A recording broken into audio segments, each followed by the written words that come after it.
About a year and a half ago, before Model S shipped, I remember him saying with sort of a gleam in his eye that he relishes the day that he'll be driving around somewhere in Silicon Valley and see a Model S on the road that's not like an employee car that's in testing, but like a real customer, like that he doesn't know. And so as a quick survey of hands, how many people here today saw a Tesla driving around Silicon Valley? And I don't mean the one out there, because that means you've all seen multiple Teslas, right? I saw 10, I counted today, and I have a short commute, so that dream has become reality, and what Tesla has done has been a marvel to watch. So I think a lot of folks here, business students, friends of the firm, are really curious on how this all works. And so if we could, start with some design questions and then some organizational and people kinds of questions. But starting with design, as you think about the big problems in the world that you are addressing, do you start with a particular product in mind, like there could be this Model S, there could be this Falcon 9, and then think, how do I get there? Or do you start with saying, there's something broken in the world, and I'm going to fix it, and I'm going to commit to do it, even if I don't know how I get there? Sure. So let's see. Is that on? Yeah, it seems to be good. In the case of Tesla, SpaceX, and SolarCity, and actually also the PayPal and the Zip2 before that, it really stemmed from when I was in college. I was trying to think what would most affect the future in a very likely to be a positive way. So the three areas where I was quite sure would be positive were sustainable energy, internet, and making life multiplanetary. And then there were a couple other areas where it's maybe a question mark, like AI and writing genetics. And what was the last one? Yeah, rewriting genetics. Rewriting genetics. Oh. Yeah. So just have big impact. It's good to know where phase 3 and 4 might come. Yeah. Potentially negative consequences, hopefully positive, but something could go wrong. So did you have like a rank order, like was the top 3 and a couple of contenders, or were they all kind of jumbling around, waiting for the right moment? I just thought, if you look ahead and say what's really going to have an important effect on the future of humanity as a whole, those were the 5 areas that I could come up with standing in the shower, basically. So there's this moment of epiphany that you held for a while, because you didn't pursue those right away, right? This was sort of an early vision that you then got opportunities to execute on. Yeah. So maybe if we pick an example like Tesla going towards the Model S or SpaceX going towards the Falcon 9, do you commit the team, yourself, your resources to that endeavor, now a little farther along, when you have the end point in mind, or just let's say the cost of goods analysis for the rocket, or gosh, EVs should be better than internal combustion engines, just in general, I'll commit. I'll believe that should be done. Yeah, I didn't really get into any of this with the expectation of success, or at least, yeah. I started out with thinking, okay, I'm going to do something in the electric vehicle space, and that's why I originally came to Stanford, was to work on advanced energy storage technologies, in particular ultracapacitors. So that was continuing on research that I'd done as an intern in Silicon Valley in the summer prior. So that's why I originally came out in '95. And then during that summer, I wrote some internet software, and I thought, okay, I can either work on electric vehicle technology, or I could sort of work on internet stuff. Try to do something with the internet. And I thought the internet would be something that would dramatically affect the future of humanity. It would be like acquiring a nervous system. And whereas previously communication would have to occur almost by osmosis, from one person to another, or slowly through telephone or mail or something like that. But now, if you have a nervous system, any part of the sort of human collective can know about any other part instantly. Previously you'd have to be at the sort of Library of Congress, even to have the Library of Congress as sort of information. But with everything digitized and access anywhere, you could be in a jungle in South America, and if you had just an internet link somehow, you'd have access to all of humanity's information. So it would actually effectively create a superorganism and fundamentally change the nature of humanity itself. So I just want to be kind of part of that. Is that the path to AI that you might see? It's actually not exactly AI. It's some sort of human-machine collective intelligence. So different from AI. Although AI may not turn out to be exactly what, hopefully not, it's not exactly what's like described in Terminator or something. Now, a quick pause for those who haven't been to SpaceX. The data center has got to be the coolest thing you've ever seen. It's Skynet on the door, Cyberdyne Systems branding and logoing, the most badass set of lights coming from all the blinking servers. So you own it. Exactly. Our FVA and CFD cluster is called Cyberdyne Systems. We'll get back to influences later on, but I want to try to see if I understand what you were saying about this. You see the long arc of, and what's important to humanity, not little problems, but huge problems that could be solved. A lot of us go around and we see something frustrating like traffic on the 405, and we just take it as, well, crap, government's screwed, what are we going to do, right? You have this incredible sort of scope of ambition, right? Planetary scope, interplanetary scope, right? Yeah. A little more than just changing the world, let's change some other worlds too, right? And this is big stuff. Was that always in your mind, or did you become more emboldened over time that this is available, we can do these things? It definitely emboldened over time. I mean, when I started the first internet company, Zip2, with my brother and another person, Greg Curry, it wasn't really with the thought of being wealthy. I've got nothing against being wealthy, but we'll get back to that later too. but it's just it was just from the standpoint of wanting to be part of the internet, and I figured if we could make enough money to just get by, that would be okay. And when we started off, we literally only had like one computer, and so it would be our web server during the day, and I'd code at night. And we just got a small office in Palo Alto back when rent was not insane, and it cost us like $450 a month. It was cheaper than an apartment, so we actually just slept in the office and then showered at the YMCA on Page Mill, El Camino. So we'd walk over there and shower, and that was actually, I think that was when I first met you, by the way.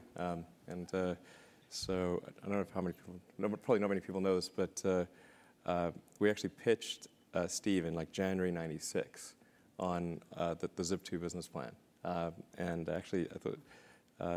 Steve was actually one of the most up to speed on what actually was in our business plan. Most of the people we met did not actually read our business plan.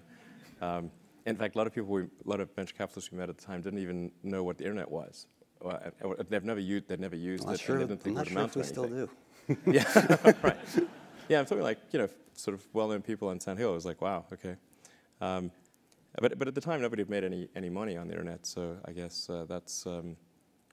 Then it wasn't really clear evidence that there was a business, yeah. Those were fun times. I remember Kimball and you coming in. Right. Very young-looking guys. That's what I said. Yeah. I think I was in my first 4 months on the job too. Yeah, exactly. So. Let's shift gears for a sec. I've also had the great honor to work with Steve Jobs briefly, but enough, and as a business school student, to study him with as much scrutiny as I could during that period. And there's some obvious parallels. And so let's start with the most obvious, that just must be like the elephant in the room. Is the secret to your success to be the CEO of two companies at the same time? No. I think it's... Because look at the correlation. Yeah. Struggling companies, everything's in the craft can in December 2008, so let's take on a new CEO gig. And same for Steve, coming back to Apple. Right? No, definitely it was not my intention to be CEO of two companies. There were certain things that I kind of wanted to, I thought were important to happen, and I thought it was important that there was, that an electric vehicle happened, that there was a success in the electric vehicle arena, because the incumbent companies were convinced that it was not possible to create an electric car that looked good, had a good range performance and so forth, and that even if you did make such a car, it would not sell, because people had this love of gasoline. So we had to show that it was possible to create a compelling electric car, long range, good looking, all those things. That was a Tesla Roadster. And if you created, if you made such a thing, people would buy it. So that's what we try to do with Tesla. By the way, I should say, like one minor sort of some correction on the introduction. I'm not a co-founder of SolarCity, but I am a co-founder of Tesla. That's okay. That's a good point. So, And product architect of many of its key features. So very much like Jobs, both the hand and some of the detail as well as the long arc of what's important for the company. The quip though about being co-CEO is more than just a joke in that I wonder if in ways that are hard to predict and you wouldn't set out for this amount of work. It seems insane. But inevitably, both companies cannot expect more than half your time at most. It sort of naturally forces a delegation upon you and an expectation they have to rise up for partial awareness at best, right? Yeah. And I just wonder if that helps drive prioritization and really focusing on what's important a bit more than you otherwise might have to. It probably does, yeah. I think I'd probably do, yeah. I mean, because I have to triage the things that I do at each company and constantly think about what is the most useful thing that I could do. But even with that, it still actually does take an enormous amount of time. And for a while there, I was just doing constant 100-hour weeks, and that's definitely wearing. And you know, now I'm kind of in the 80 to 90, which is more manageable. But you know that if you divide that by 2, it's only like maybe 45 hours per company, which is not much when there's a lot of things going on. You're like a slacker. I mean, yeah. So. It is interesting also how you have a love for certain aspects of the product. So at SpaceX, the whole concept and the vision of going to Mars, backing into features and stuff. It's a wonderful thing to see. I think what obviously should strike folks in the room as remarkable is the diversity of industries that you've tackled, right? From commercial banking to the military-industrial complex to the automotive industry. These are heavily regulated industries that generally investors flee from and startups routinely fail in, and they haven't seen much change for good reason over decades. So there might not be an obvious pattern in which industry you tend to thrive in, but I wonder if there's a pattern perhaps in process. Like, do you approach each of these perhaps the way a software architect might, to think of a different way to bring innovation, a different way to reset, from first principles perhaps instead of iterating from the past, a breakthrough? And is there a reason you end up in these otherwise really tough industries? I mean, I don't know if that's ever occurred to you that you don't, even with SolarCity going up against the regulated utilities, none of these are places that you would normally find entrepreneurs. Yeah, like I said, it was not from the standpoint of like what's the best risk-adjusted rate of return, or where I think things could be successful. It's just like I think these things need to happen, try to make them happen, and certainly when we started SpaceX or Tesla, I thought the probability of success was less than 50%. Probably a fair bit less than 50%. In the case of SolarCity, I thought the probability of success was probably greater than 50%, but it wasn't clear what the magnitude of success would be. It could just be small, but it was. I just thought these were things that needed to get done, and even if the money's lost, okay, it's still worth trying.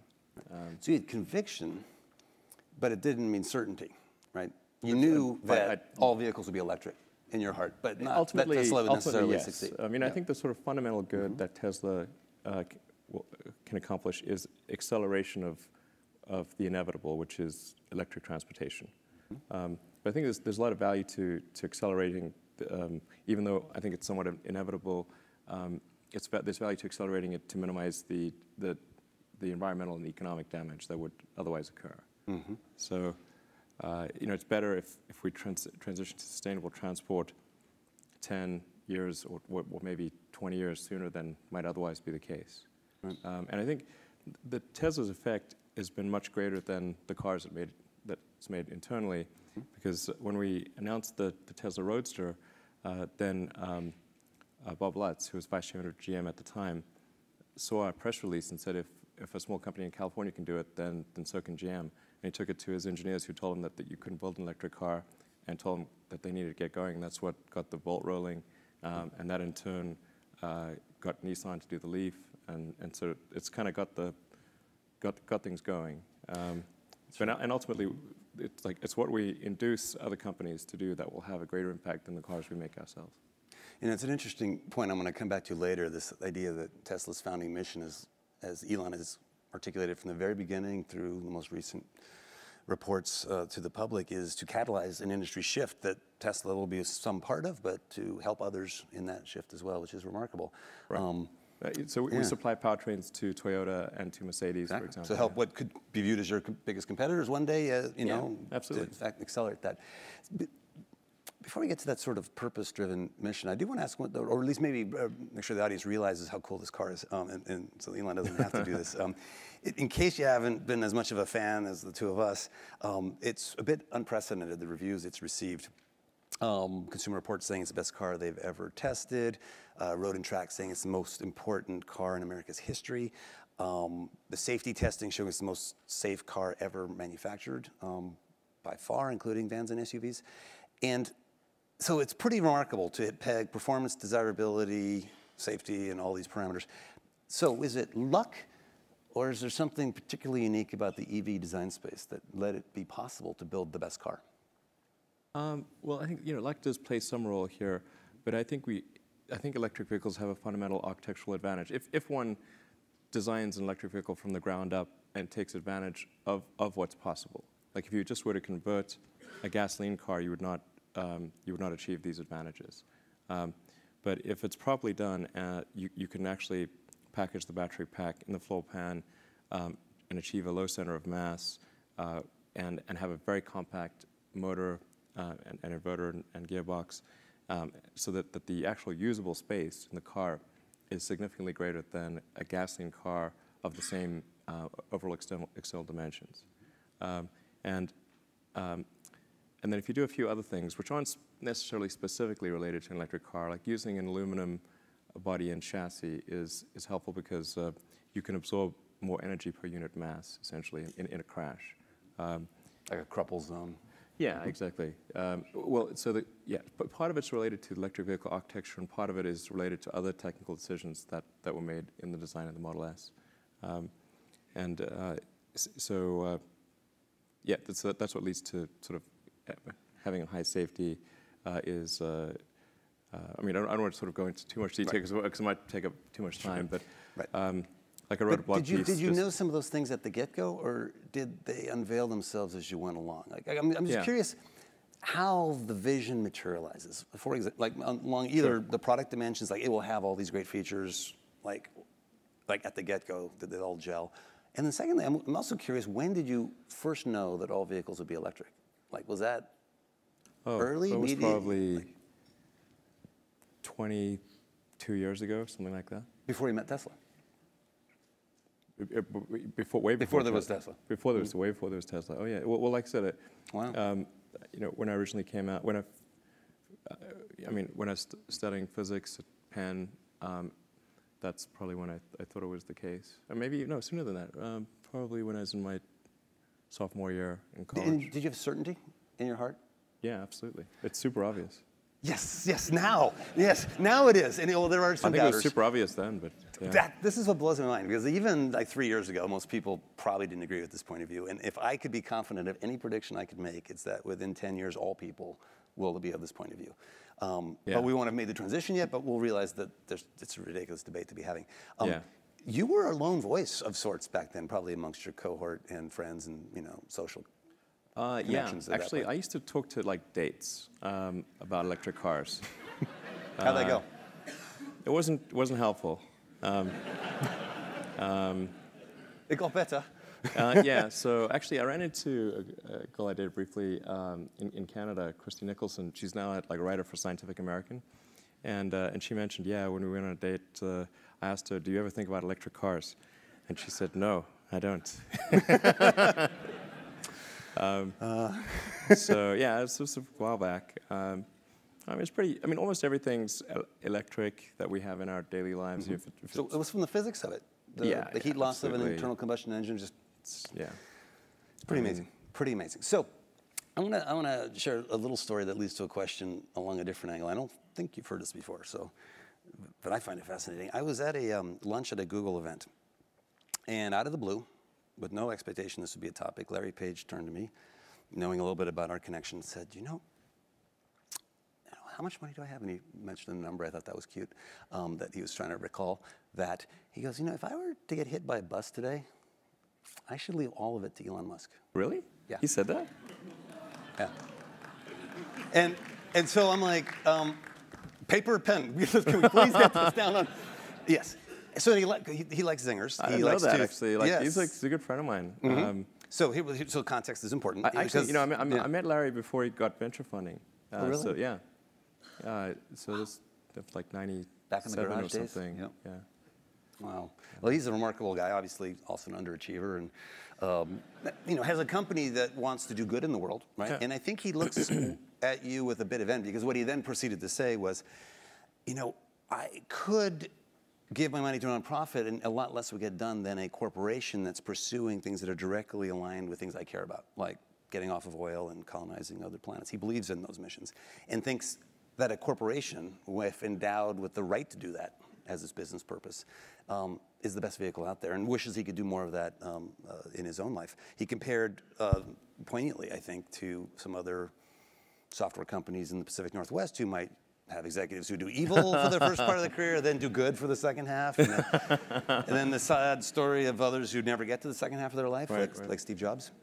Not in a joking way. I mean seriously, and it was a very deep moment. So it raises the question of a purpose-driven business. So you've heard already that Tesla is not just trying to make money. That is not the priority. In fact, if you read the most recent shareholder letter, it says profits are not. In fact, I started off the shareholder letter saying the profits are not our primary goal, and then I got a little bit of some of the board members who questioned that statement, and I was like, well, it's true, And like for now, or like just while we're growing, but no, just not the priority, which I think in a business school is a really good point to dwell on for a moment.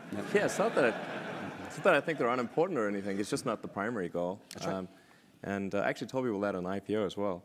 And so it's not like new information, or at least if people had watched the IPO, it's not new information. And actually, amazingly, the stock went up after that.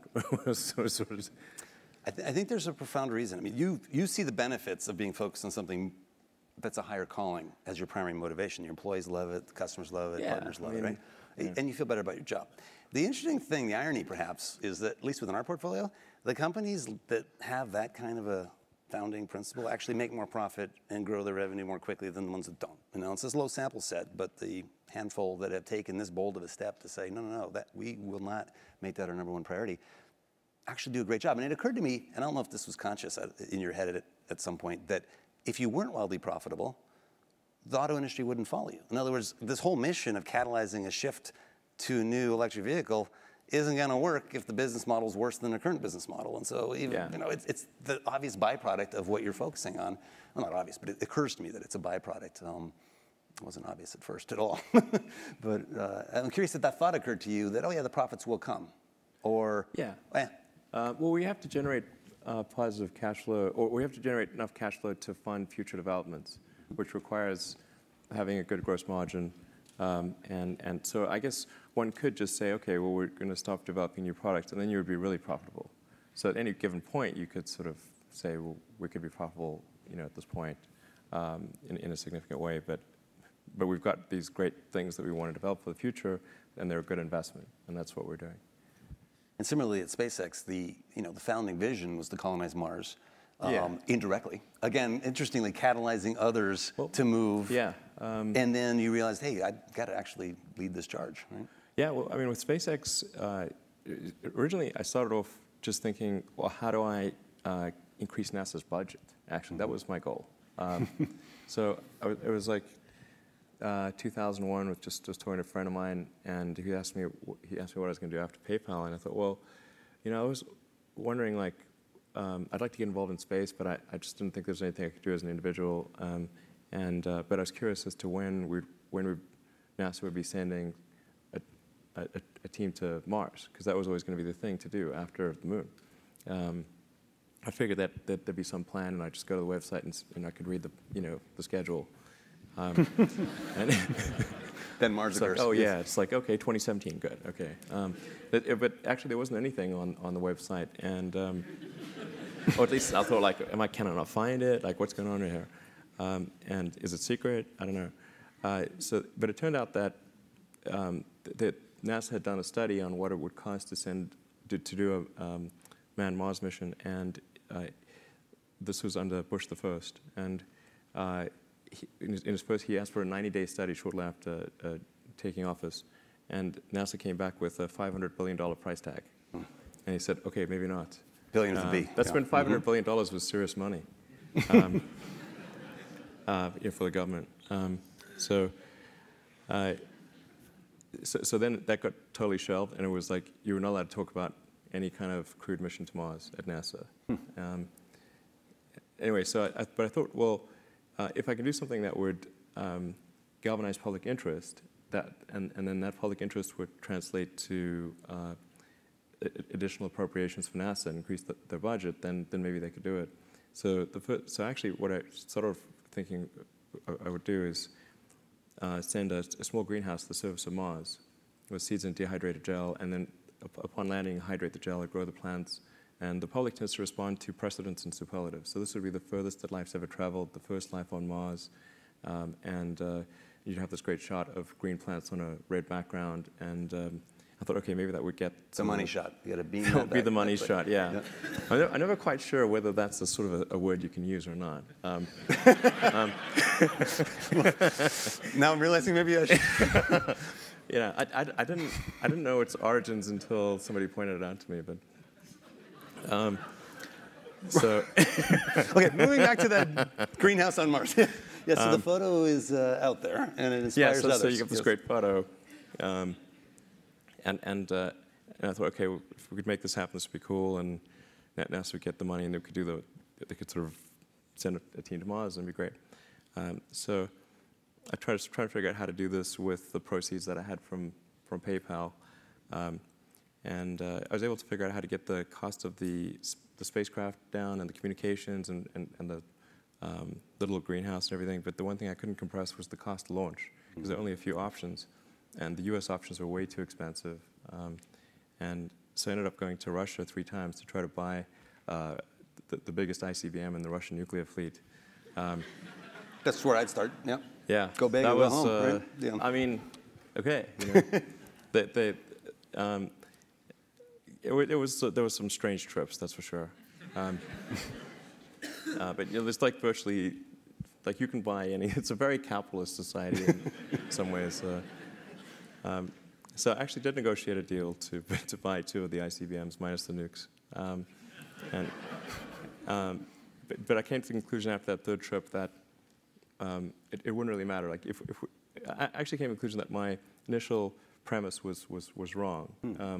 Because I actually think there's a tremendous amount of will in the American population, particularly, to explore. The United States, maybe more than any other country, is a distillation of the human spirit of exploration, and it's really fundamental to psyche. So, if people think there's a way, I think it would actually get a lot of support.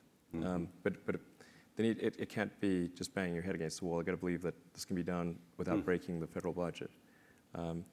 So that's when I said, okay, well, is there some way to affect the cost of space transport? And so I got together with a group of people over a series of Saturdays just to try to understand, is there something fundamentally super expensive about rockets, or can the cost be substantially improved? We had a bunch of those kind of brainstorming sessions, and I couldn't see any fundamental obstacle to improving the cost of rockets. So that's when I started SpaceX. It's like, I'll just build them myself. Yeah. And then. But like I said, at that point, I would say the probability of success was definitely less than 50%. I thought it would most likely not succeed, but it was worth a try. But it's fascinating. So the parallels are so many between these companies. Again, probability is low. Certainty that it needs to be done. Yeah. Certainty that it could be done by physics and first principles, that success is an option, right? It's one of the possibilities. And interestingly, starting with a Roadster and a Falcon 1 as a proof point to a larger design. As I look at the Falcon 9, and it looks like the product of a software engineer. Modular reuse, like let's build one engine and step and repeat, and building all kinds of elegance into the system design to abstract away, almost from the hardware into the software or into the design, the beauty of the system. And I wonder if that's why incumbents don't see this sort of re-engineering of the car or the rocket or the what have you. the Hyperloop is this, they don't approach it in that kind of blank sheet of paper. How would you do this if you didn't have to create jobs across districts or you didn't have some other ulterior motive? Interesting, interesting. Looking at the time, I'm going to ask one last question, but I'll give a heads up on if there's mics to start getting them ready for the audience, because I don't want to monopolize people's time here. Actually, there's so many questions I want to ask, but what I'll start with, maybe I'll try to end here for at least somewhat of a quirky one about influences. So we've heard about the Iron Man reference and your childhood interest in comic books and Hitchhiker's Guide to the Galaxy and Asimov. But there's all kinds of things woven into like Cyberdyne Systems at SpaceX that we heard, and then some Easter eggs. So some of us noticed that the stereo goes to 11 on the Tesla. This is a Spinal Tap reference for those who know that this one goes to 11 and you need just one more. It's louder than loud. That's right. Exactly. That's right. But no one seems to have noticed the product lineup. So you got the Model S, you got the Model X. Oh, yeah. You've just trademarked the Model E. Yeah. No one's bet anything. What do you? Yeah, you got to. And the Model and the Model Y. Yeah. Now, what's behind this? I know exactly. Well, I guess there's not a lot of humor in the trademark law, you know, because obviously we just trademarked sexy. So, and then we're having this discussion with like Ford because the Ford's council they also didn't get it, like because they're sort of slightly opposing us using Model E. And then they saw that we registered Model Y, and they said, "Oh, you're planning to use Model Y instead of Model E?" Like, no, it was just a joke. Right, we don't do that. Like, what does it spell? Come on. Fantastic. Well, do we? I'll keep going if we don't. But do we have microphones for folks if they want to ask questions? Okay, let's do a quick. See if anyone. Oh my gosh, yes, we have some. Why don't we do that? Let's take a couple questions from the audience, and I'll let you guys figure out how to do the allocations. Thank you very much. I've heard you talk about supersonic aircraft. You guys have done some beautiful work at SpaceX on VTOL. Clearly, Tesla is focused on electric. Have you thought about the synergies of electric and VTOL and aircraft for solving the 405 challenge? For solving the 405 problem, well. I mean, I do think there's a and really VTOL, vertical takeoff and landing. Right. Sorry, vertical takeoff and landing is VTOL, I do think there's a really I think the optimal sort of air transport solution is a VTOL electric supersonic plane, and it actually works together quite well for a bunch of reasons. In particular, the higher you go, the better the more efficient the electric aircraft is. Whereas if you have a combustion aircraft, as you get higher, it tends to get worse because you have a kind of a fixed aperture and air scoop. Yeah, like the engine is the hole in the front of the engine is a fixed size, and so you have to pick a particular cruising altitude, and so you've got to figure out how do you get the right amount of air at sea level all the way through really high altitude. And then you've got this issue of supersonic combustion that so you end up having to slow the air down, and it ends up being not that efficient. But an electric aircraft would just get better and better as it got higher. And then electric motors have a higher power to weight ratio than a combustion engine, so you could actually have the power to do the vertical takeoff and landing part with a fairly small motor compared to combustion. And then you could get rid of the elevator and rudder, so you don't need the rear control surfaces if you gimbal the motor. Gotcha. So it starts to look like a pod craft, like in Oblivion or something. Right. So it's something not quite. The real trick of it is like how do you make it really long range and at least as safe as existing aircraft. Those are really the only two questions on that front, I think. But they're tricky. They're certainly tricky. Don't underestimate those two questions. Great. Let's go to the next one, or whoever has a mic, however we're doing the allocation fairly and efficiently. Maybe give him a hand. Okay, no, that we have someone. Great. Hi, Yan Gu, GSP 94. Hey, Steve. Hi. Long time no see. One question, is Tesla going to expand worldwide? And I think GSP is going to host China 2.0 tomorrow. And do you have any plans to go into the biggest car market today? But I know you were a little concerned through another friend of mine. I actually asked you indirectly a few years ago that you were concerned about the secret and the parroting in the Chinese market. Are you still concerned about that, or you have a strategy? Yeah, so Tesla's definitely going to ship worldwide. In fact, the Tesla Roadster is in 31 countries right now, and we expect to ship the Model S to China starting next year, as well as to Japan and Hong Kong and Singapore and a number of other, and Australia. And so really, it's going to be quite widely distributed next year. Certainly, China is an extremely important market. In fact, for premium sedans, China is about half the world market for premium sedans. So if you take something, and growing, right? Yeah, so take something like the Mercedes S-Class.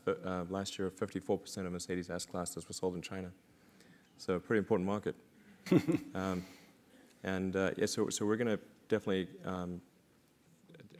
do a major push in China. And actually, some of the most enthusiastic potential customers we've seen are people from China. So we actually want to make sure that the car actually has features which are specific to the Chinese market, and make sure that it's not just taking an American product and just sort of sending it to China without any changes. So we want to make sure it's tailored to the market, and Japan as well. I don't want to it's not many American cars sell in Japan, but I think that would be like Good symbolism.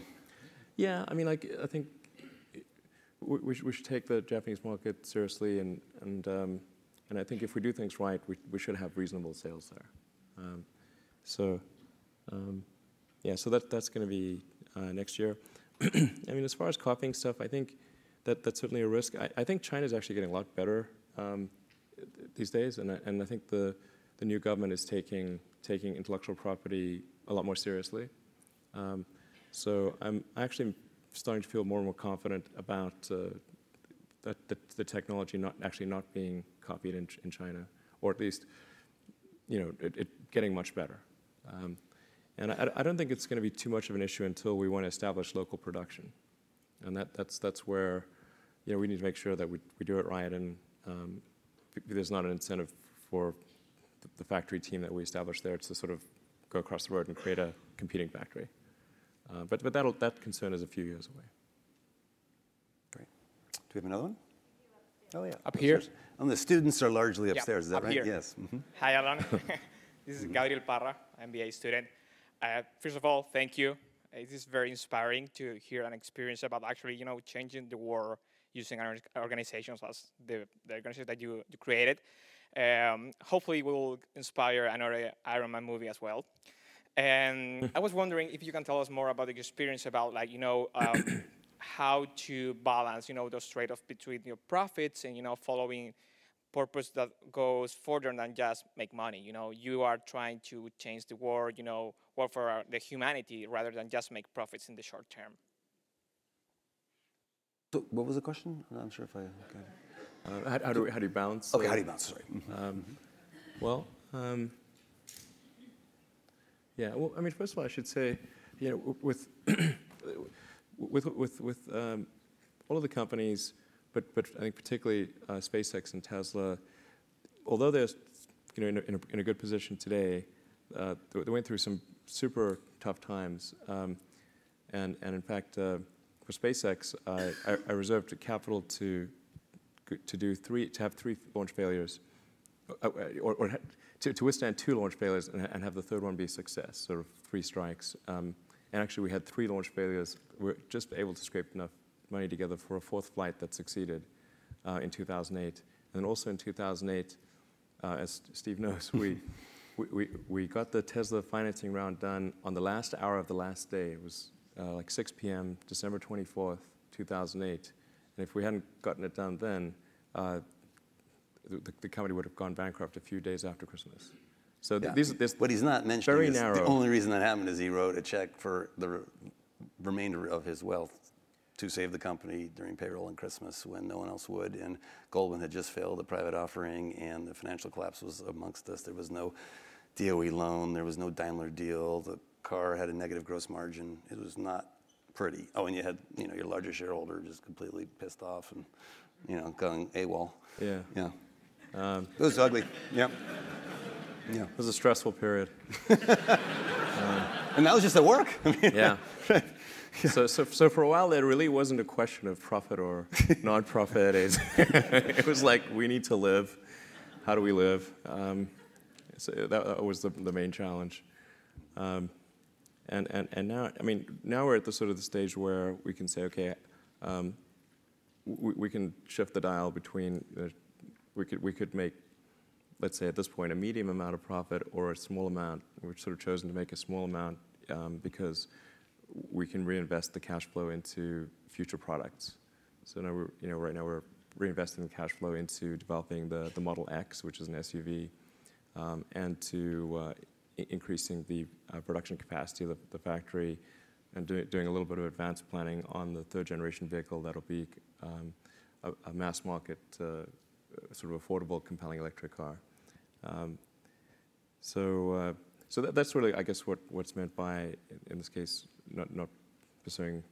We're not trying to maximize profit at this point because it would constrain the business, the growth of the business, and constrain the overall objective of transitioning the world towards electric cars. So I got nothing against profit in general, but it's not. I mean, I actually don't think it's the smart move. I mean, if one were to take net present value of future cash flows, I think maximizing profit at this stage is actually not the smart move. And it's interesting because earlier I said we'd get back to it. You mentioned that your goal was not to start a company that has the chance of making the most money for you the quickest, right? Yeah. And that the wealth personally is almost a byproduct of these activities of passion. And by analogy, like in the investment field in venture capital, you could look for the thing that'll make the most money the quickest, right? Like a new ad network for social media. But who cares? Like it really just doesn't help the world in any meaningful way. And there are if you take a longer term perspective, there are things you could do that don't answer the short term question of what's going to make me the most money this year or this 5-year period, but over 20 years. Focusing on those, ironically, he may make the most money, right, of any entrepreneur, or these companies might be more profitable than their cohort that doesn't follow that same purpose-driven kind of almost messianic zeal. So the balance question almost implies a dichotomy that may not be opposed, but maybe aligned if you orchestrate it right. Yeah, maybe more of a short-term versus long-term approach. Yeah, exactly. Great. Do we have a hand up here? Up here? Another one up here? Sure. Up here. This will be the last question. Oh, is this the last question? Okay. Yes, from your current car marketing strategy, you could say that your car is directed towards the luxury car marketplace, so that's a fairly well-defined market. Do you have any plans for expanding it to the general marketplace to, say, make a car for the masses, which might be maybe in the $25,000 to $35,000 range? Yeah, absolutely. Good question, then. In fact, for the first blog piece I wrote for Tesla was the Tesla master plan, which is to start off with an expensive low-volume vehicle, then go to a mid-price, mid-volume, and then sort of low-price, high-volume. So we're kind of in phase 2, and with our third-generation vehicle, we expect to be somewhere in the $30,000 to $35,000 range for the car, which when you take into account the savings from the use of electricity instead of gasoline, is more like comparing it in the US to about a $28,000 car, or in Europe to a $22,000 car. And the maintenance is much less, the fuel costs are much lower. Yeah, absolutely. That's right. Well, great. Well, I want to thank you very much for this and transition to the closing segment of our evening. Thank you. All right. Thanks.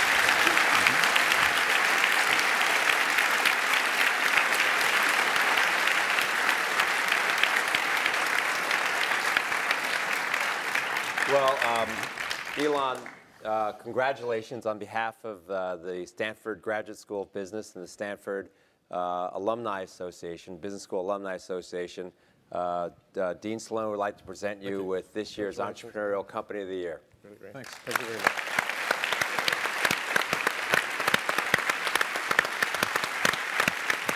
much.